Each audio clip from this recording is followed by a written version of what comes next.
Hey everybody, this is the final part of the meditation.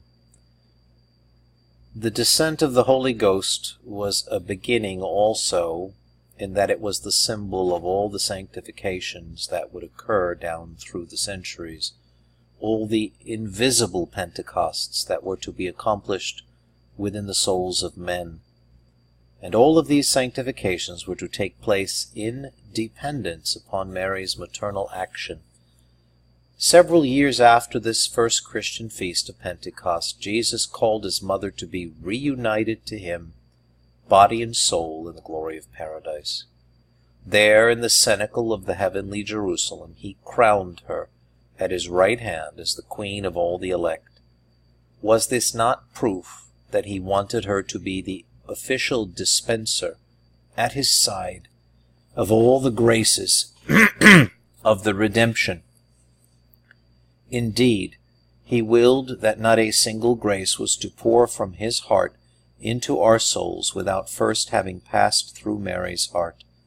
He willed that his divine life should be communicated to us through her, from whom he had received his own human life.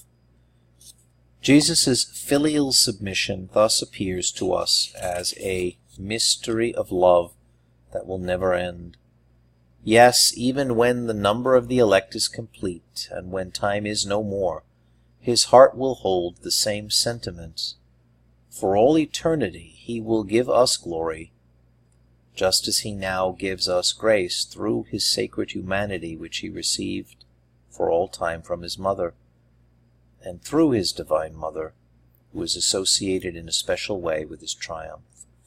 This then is the marvel that St. Louis de Montfort invites us to contemplate, relying solely on the gospel, the dependence of our beloved Jesus upon Mary in time and in eternity, all beginning with the Annunciation, brought about by his dependence upon her free consent, her fiat.